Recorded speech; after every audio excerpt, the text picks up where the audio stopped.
In the heart of a small African village, where the sun rose golden and the air was filled with the sound of crowing roosters and children's laughter, there lived an old woman named Mama Nkechi. Her face carried the wrinkles of time, and her back was slightly bent from years of labor in her farm.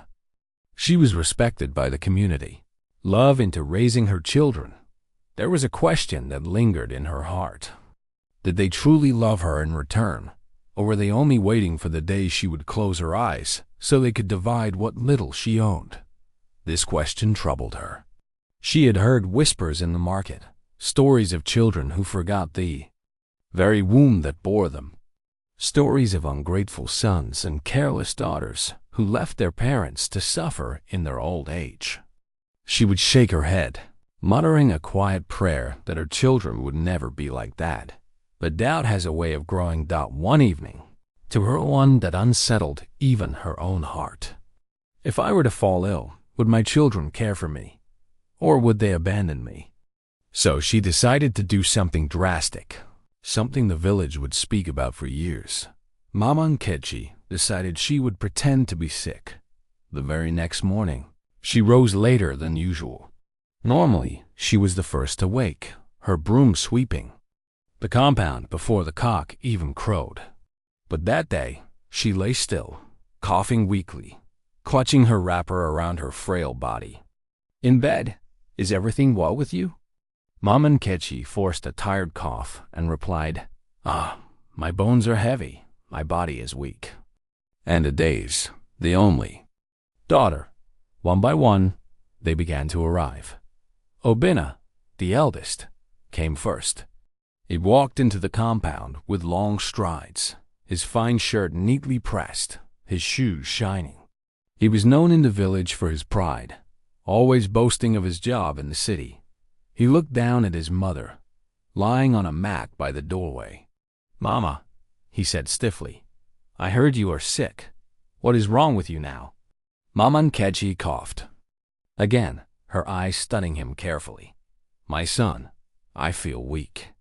I cannot cook, I cannot fetch water. My body is not like before." Obinna sighed, adjusting his shirt. "Mama, you should be strong. At your age, it is normal to feel weak. But me, I have responsibilities. I cannot stay here long." That afternoon, her second son, Chika, arrived.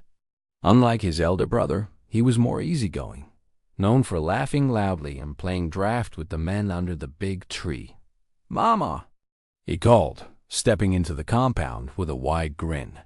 I heard you are sick, but you don't look so bad to me." Mama Nkechi gave another weak cough. "Chika, my son, my body is not well. I cannot even lift my calabash." Chika waved a hand dismissively. "Mama, don't worry. You will be fine. You just need rest." Then, as if remembering something urgent, he added, "I was on my way to meet my friends. I only stopped to check on you. Tomorrow I will come again." He walked away, whistling, leaving behind only empty promises. As the sun began to set, her daughter Adaze finally arrived. She was the one everyone expected to care the most, for she was a woman herself and understood the burdens of motherhood. "Mama," Adaze cried, rushing to kneel beside her. She touched her mother's forehead and frowned. "You are burning hot. How long have you been like this?" Mama Nkechi groaned softly, still pretending. "My daughter, it started yesterday. I have not eaten. My body is failing me." Adaze stood quickly. "Wait here, Mama. I will fetch you food. I will bring water. Don't worry." True to her words, Adaze hurried off and returned with a bowl of hot yam porridge and a calabash of cool water. She sat beside her mother, feeding her slowly, wiping her face, and whispering comfort. Mama Nkechi watched her daughter closely, tears welling in her old eyes. She said nothing, but inside her heart, she was both relieved and pained. Relieved, but pained that the others had shown such indifference. That night, the old woman lay awake on her mat.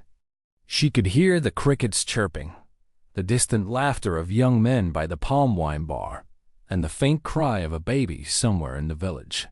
Her heart was heavy. She decided she would continue her act of sickness for several days, to see how far their true nature would reveal itself. The following morning, Obina returned briefly. He did not sit, did not fetch water, did not cook. He only asked in a flat voice, "Mama, are you better now?" When Mama Nkechi shook her head weakly, he sighed and said, "I don't know what you want me to do. I cannot abandon my work in the city just to sit here. You should be strong, Mama. Other old women are managing. Why can't you?" With that, he turned and left again. The words pierced her heart like a spear. Later that day, Chika came once more. He brought with him a small loaf of bread, already half-eaten, and dropped it on the mat. "Mama, eat this. You will be fine." He laughed at some joke only he understood and left before she could reply. Adays, however, stayed by her mother's side. She swept the compound, cooked meals, fetched water, and massaged her mother's legs at night. Her eyes were tired, but her heart was full of love. By the third day, the village had begun to notice. Neighbors whispered as they passed by, "Have you seen Mama Nkechi? She has been lying sick for days." "Yes, I saw her daughter caring for her. But where are the sons?" "Ah, these children of today. They forget their mother once they taste a little money." The gossip spread like wildfire, reaching the ears of the village elders. They shook their heads, muttering proverbs. One elder said, "The child who does not value the womb that bore him will one day eat alone, even in the midst of plenty." Another added, "When a child forgets the hand that fed him, the gods themselves take note." Mama Nkechi heard these whispers, and though her heart was breaking, she forced herself to continue the test. She wanted the truth to be undeniable, not just for herself, but for the whole community to see. By the fourth day, her body truly began to weaken from lack of food and rest. Her coughs became real, her steps slower. But still, she refused to end. He frowned. "Why are you wasting your time here? Adays? Mama will be fine." Breaking. "Brother, open your eyes. Can you not see she is suffering? Can you not see she is weak? What kind of son speaks like this?" Obina grew angry. "Do not lecture me, Adays. I am the eldest. I know what I am doing. Mama will not die just like that." He stormed out, his pride wounded, leaving behind only silence. Mama Nkechi lay quietly, her heart trembling. She had wanted to know the truth, and now she feared she had learned more than her heart could bear. And so the test continued. But with every passing day, the truth of her children's hearts grew clearer. One cared deeply. Two cared only for themselves. The old woman knew that when the truth was finally revealed, it would shake not just her family, but the entire village. The morning sun stretched its fingers across the rooftops of Umudim village with a faded wrapper and let out groans from time to time. Her neighbors, curious as always, whispered outside her compound, while her children arrived one after the other, each carrying their own hearts and their true intentions on their faces. Obina, the eldest son Obina, was the first to enter. He carried himself with the authority of being the eldest, his fine shoes clicking against the clay floor. He had left the village years ago to chase money in the city, and now he returned only during funerals and Christmas festivities. "Mama," he said, his voice firm but laced with impatience, "is this what I traveled all the way for? You're lying here like a weak woman when you should be strong. You've survived worse than this." Mama Nkechi looked at her son with tired eyes. Her lips trembled, but she said nothing. Adays, the youngest daughter, who had been fanning her mother through the night, stood up. "Brother, can you not see Mama is weak? Can you not hear her cough?" Obina waved his hand dismissively. Adaze, don't be a fool. Mama is pretending. These old people, when they feel lonely, they act sick just to draw pity. I have important matters in the city. Do you expect me to sit here all day watching her breathe? He pulled out his phone, tapping the screen, showing no concern. His attitude stung Mama Nkechi's heart. The boy she had carried on her back through famine, the boy she had shielded from rainstorms, was now treating her like an inconvenience. Chinyere, the middle daughter. The door creaked again, and Chinyere entered. She was elegantly dressed, her head tie arranged like the queens in Nollywood films, her perfume strong enough to fill the room. She looked at her mother with a sigh, as though the sight offended her. "Mama," she said, "I warned you. I told you many times to move in with me in the city, but you refused. You preferred this village life, cooking with firewood, fetching water from the stream. Now see the result, you are sick." Adiza's eyes flashed with anger. "Sister, is this the time to remind Mama of old quarrels?" Chinyere ignored her and turned to Obinna. "Brother, I believe she is exaggerating. Our mother loves to play the victim. If she had listened to me years ago, she would be enjoying electricity, clean water, and good food in my house. But no, she wanted to stay here. Now we are the ones suffering the stress." She dropped a nylon bag on the table. Inside was a loaf of bread and a bottle of malt drink. "I brought this, but don't expect me to stay long. I have a salon appointment." Mama Nkechi turned her face to the wall. Tears welled in her eyes, but she blinked them back. Her children were failing her test, one after the other. NNMDI. The younger son in the afternoon, Namdi, the second son, arrived. He came in riding his motorcycle, the sound roaring like thunder. He was not as wealthy as Obinna or stylish, like Chinyere, but he carried himself with a swagger that spoke of pride. "Ah, Mama," he said, stepping into the room. "Why do you trouble us like this? You are not dying. You are simply old. Look at you, lying down as though death has already knocked. Mama, stop this play." Adaze clenched her fists. "Brother Namdi, why are you speaking like this too? Have you no compassion?" Namdi smirked. "Compassion? For what? If Mama is sick, let her get medicine. If she needs food, let her eat. Are we the only children she has? Why must we all gather here like vultures around a carcass?" Obinna chuckled, and Chinyere nodded. "Exactly," she said. "Adaze is simply making it worse by babying her." Mama Nkechi groaned softly. My children, is this truly what you have become?" But they did not answer. Instead, they began to argue among themselves about who should stay and who should leave, as though her sickness was a burden to be shared and avoided. Adaze, the youngest daughter, threw out. Adaze remained by her mother's side. She fetched water from the stream, cooked small porridge from the little yam left in the barn, and massaged her mother's weak legs. She wiped sweat from her forehead, even though her own eyes were red from lack of sleep. "Mama," she whispered one night when the others had gone, "do not worry. Even if they abandon you, I will remain. I cannot leave you like this." Mama Nkechi held her daughter's hand, her frail fingers trembling. She did not speak much, but in her heart, she silently blessed a daeze. Gossip and the village news of Mama Nkechi's sickness spread quickly, as it always did in Umudim. Neighbors gathered by the well, discussing what they had seen. "Have you heard?" one woman said. "Mama Nkechi is lying on her mat, sick as a dying goat, but her children do not care." "Ah," another exclaimed. "Is that not Obinna, her first son? The one who drives a big car in the city? He came yesterday, but he left quickly, saying Mama is pretending. Hey, these children of today.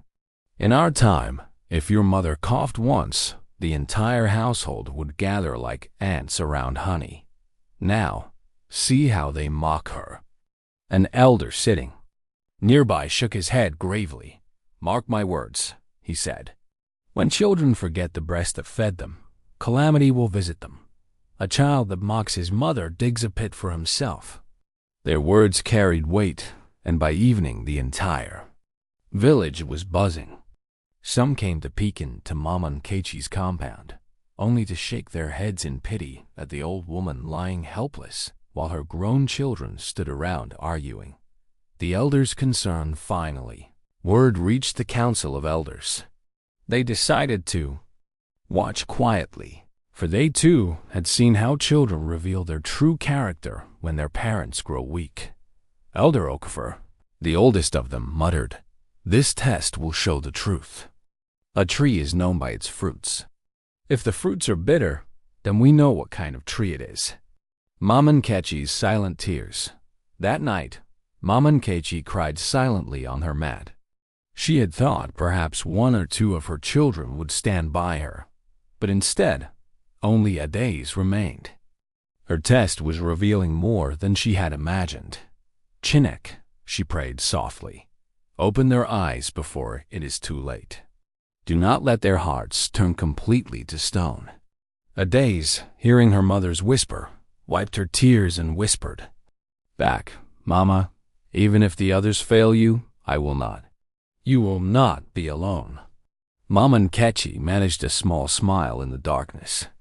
She knew the storm was far from over, but at least one candle still burned in her house, the love of her youngest daughter. And so, the second section of Mama Nkechi's test unfolded like a bitter song. The eldest mocked her, the middle one blamed her, the younger son dismissed her, and only the last child stayed true. But the village was watching, the elders were taking note, and destiny was sharpening its knife for the days ahead. The test that Mama Nkechi began had started to weigh heavily on her heart. What she thought would reveal a small truth was now opening her eyes to something far greater. Her sickness was not real, but the coldness of her children was as real. As the sun that burned over the village roofs each morning, each day, Adaze came. She carried water, swept the compound, cooked porridge, and even sang to her mother. Her gentle hands wiped the sweat off Mama Nkechi's forehead, and her voice calmed her spirit. But her brothers, Chike and Obina, were a different story. They came with excuses. They spoke words without meaning. One said he was too busy at the market.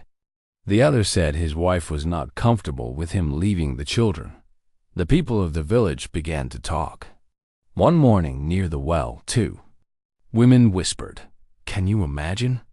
Mama Nkechi lies weak in her bed, yet her sons walk around as if nothing matters." Another replied, "It is Adaze, the daughter, who carries the burden. If not for her, that woman would starve." Such words traveled fast. By evening, they reached the ears of the village elders, and the elders shook their heads with sadness. On the third day, Adaze met her brothers at the compound. She had just finished preparing food when Chike entered with a careless smile. "Sister," he said, "you work too hard. Do not tire yourself. Mother will be fine. She is strong." Adaze looked at him and asked, "Brother, when was the last time you sat with her? When was the last time you asked her how she feels?" Chike looked away. He had no answer. Obina arrived later with gifts of bread and palm wine. He placed them at the door as if dropping a duty. Then he left without waiting to see if Mama Nkechi could even eat. Mama Nkechi saw everything. Though she pretended to cough and struggle, her eyes remained sharp. She watched the distance between her and her sons grow wider each day. That night, as Adaze sang softly by her side, Mama Nkechi turned to the wall and whispered to herself, "Is this how a mother's love is repaid? Have I raised children whose hearts have turned to stone?" The pain was deeper than any real sickness. By the fifth day, the entire village had heard the story. Men at the palm wine tap argued, If these sons cannot honor their mother now, how will they honor their ancestors? One man shouted while an elder shook his head. It is shameful. A mother is the mirror of the home. If you despise her, you despise yourself. Meanwhile, Adaze continued to serve. Her clothes grew dirty, her hands blistered, but she never complained. She sat by her mother through long nights when the crickets sang and the moonlight spread across the compound. The heartbreak reached its peak when Mama Nkechi overheard her sons laughing in the distance. They spoke of land, wealth, and status, but not once did they speak of their mother's suffering. Her heart broke in silence. She knew the truth now. Her test had revealed who truly carried love and who carried only pride. And so, with heavy spirit, Mama Nkechi decided that the time had come. The truth would no longer stay hidden. She would rise and let the whole village see what her children had become. But how would she reveal it? And what punishment would the truth bring? The answer waited. In the coming gathering under the great tree. The day of truth arrived. Word spread across the village that Mama Nkechi had called for a gathering under the great tree. People left their farms, their stalls, even their cooking pots, to come and hear what the old woman had to say. The sun was high, and the air was heavy. Children sat on the ground, while elders leaned on their walking sticks. At the center sat Mama Nkechi, still wrapped in her cloth, her face pale, but her eyes sharp with fire. Beside her stood Adaze, calm and quiet. While her brothers arrived much later, their faces proud, their steps slow when all had gathered. The village elder cleared his throat. Mama Nkechi, he said, you asked us to come. Speak, and we will listen. Mama Nkechi rose slowly, leaning on a staff. The people gasped at her strength. She had been sick for days, yet here she stood, ready to face her children. My people, she began, I have called you here not because of my sickness, but because of my children. For days I lay on my bed pretending to be weak, and in those days I saw the truth of their hearts. The crowd murmured. All eyes turned toward Chaik and Abena. They shifted uncomfortably, their proud faces now uneasy. Mama Nkechi lifted her hand. This daughter of mine, Adaze, cared for me as if I were her own child. She fed me, bathed me, sang to me, and gave me hope. But my sons, the ones who should have been my strength, gave me only excuses and gifts they did not mean. Their love was shallow. Their hearts were far from me. The words cut deep. Some villagers shook their heads in shame, while others whispered angrily. Chaik could not stay silent. He stepped forward and spoke loudly. Mother, you wrong us. We are men. We have duties. The farm calls me every day. How can I leave it and spend all hours at your side? The crowd roared with disapproval. An elder shouted, Is the farm greater than the womb that bore you? Abena tried to defend himself. I brought gifts. I gave bread and wine. What more do you ask? Mama Nkechi's eyes flashed. What more? I asked for your presence, your comfort, your love. What is bread if it is dropped like a stone? What is wine if you do not stay to share it? The people clapped their hands in agreement. Adaze stood quietly, tears in her eyes, as her mother continued. In our tradition, children are the pride of a parent. But if children forget their duty, they bring shame not only to the parent, but to the entire lineage. My test has revealed shame, and I cannot hide it. The chief elder stepped forward. His voice carried authority.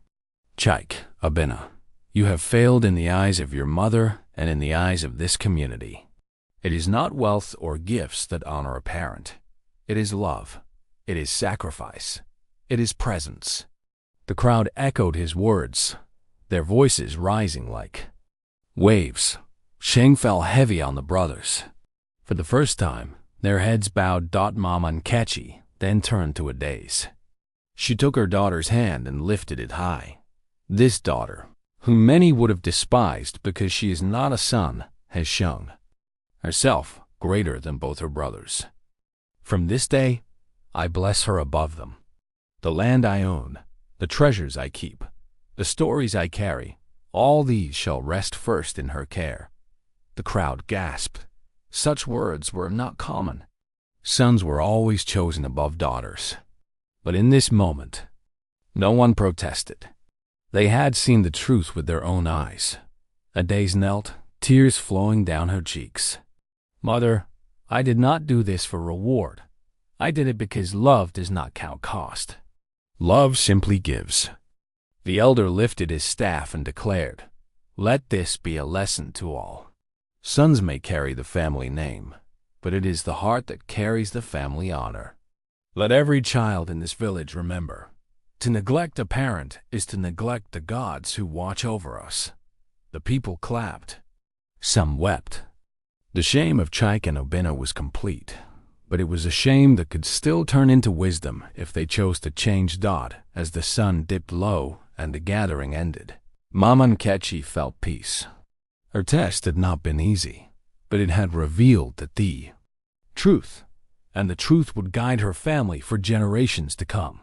The villagers left with heavy lessons in their hearts. Mothers walked home holding their children's hands tighter. Fathers thought about the kind of example they were setting. And children whispered promises to never forget the ones who gave them life. That night, Adès sat with her mother, not as a servant of duty, but as a companion of love. The heartbreak had turned into revelation. The test had turned into judgment. And from that judgment came a new beginning for the family of Mama Nkechi.